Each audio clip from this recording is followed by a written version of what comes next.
The Lives of the Saints by Father Alban Butler, March 15th, Pope St. Zachary. He succeeded Gregory III in 741, and was a man of singular meekness and goodness, and so far from any thought of revenge that he heaped benefits on those who had persecuted him before his promotion to the pontificate. He loved the clergy and people of Rome to that degree that he hazarded his life for them on occasion of the troubles which Italy fell into by the rebellion of the Dukes of Spoleto and Benevento against King Liutprand. Out of respect to his sanctity and dignity, that king restored to the Church of Rome all the places which belonged to it: Amiria, Horta, Narni, Osimo, Ancona, and the whole territory of Sabina, and sent back the captives without ransom. The Lombards were moved to tears at the devotion with which they heard him perform the divine service. By a journey to Pavia, he obtained also of Liutprand, though with some difficulty, peace for the territory of Ravenna, and the restitution of the places which he had taken from the exarchate. The zeal and prudence of this holy pope appeared in many wholesome regulations which he had made to reform or settle the discipline and peace of several churches.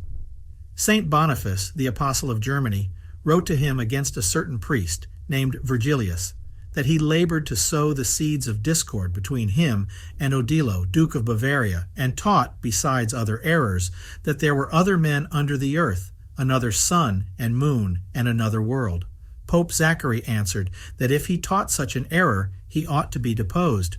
This cannot be understood as a condemnation of the doctrine of antipodes or the spherical figure of the earth, as some writers have imagined by mistake.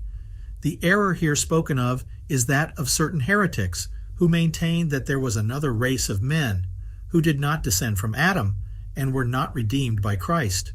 Nor did Zachary pronounce any sentence in the case, for in the same letter he ordered that Virgilius should be sent to Rome, that this doctrine might be examined. It seems that he cleared himself, for we find this same Virgilius soon after made Bishop of Salzburg. Certain Venetian merchants having bought at Rome many slaves to sell to the Moors in Africa, St. Zachary forbade such an iniquitous traffic, and paying the merchants their price, gave the slaves their liberty. He adorned Rome with sacred buildings and with great foundations in favor of the poor and pilgrims, and gave every year a considerable sum to furnish oil for the lamps in St. Peter's Church. He died in 752 in the month of March, and is honored in the Roman Martyrology on this day.